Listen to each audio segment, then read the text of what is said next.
आज मराठा क्रांती मोर्चा मुंबईतले आम्ही ते लोक जमलेले आहोत आणि आमची एकच मागणी आहे, प्रत्येक वेळेला असे काही अत्याचार होतात त्यावेळेला मराठा समाजातीलच व्यक्ती तुम्हाला भेटतो का? हा जर व्यक्ती संतोष देशमुख दुसऱ्या समाजाचा असता तर असं हत्या करायचा कोणी प्रयत्न केला असता का? ज्या प्रकारे त्याची हत्या झाली आहे, ज्या प्रकारे ठेचून मारलेला आहे, त्या प्रकारे आम्हाला ही गोष्ट आता रस्त्यावर उतरूनच आम्हाला न्याय मिळावा लागेल। मुख्यमंत्री देवेंद्र फडणवीस मुख्यमंत्री आहेत, गृहमंत्री आहेत, त्यांनी आम्हाला त्वरित याच्यावर न्याय द्यावा। वाल्मिक कराड असा कोण मोठा की ज्याला अटक होत नाही, त्याला त्वरित अटक करा।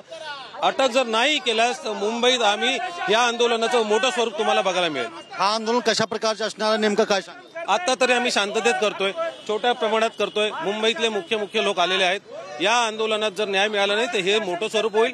60 मोर्चे आम्ही अजून काढलेले आहेत। वाल्मिकीचा अटक का?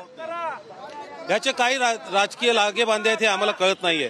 तुम्हाला जर शासन सुशासन प्रत्येक जर चांगल्या प्रकारे करायचं असेल, लोकांना एक चांगला मेसेज द्यायचा असेल तर अटक करा आणि आमच्या समोर ते उदाहरण ठेवा। अदरवाईज पुन्हा आम्ही तुमच्या समोर मोर्चे काढायला तयार आहोत। केसेस घेऊ, गुन्हे दाखल होतील।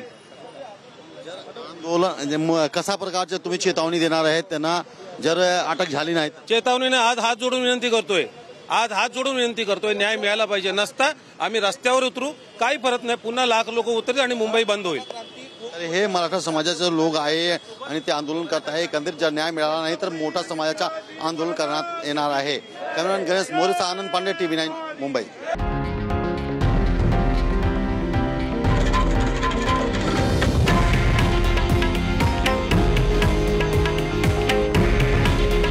हे आहे देशातील नंबर 1 न्यूज नेटवर्क आणि आपण पाहत आहात TV9 मराठी।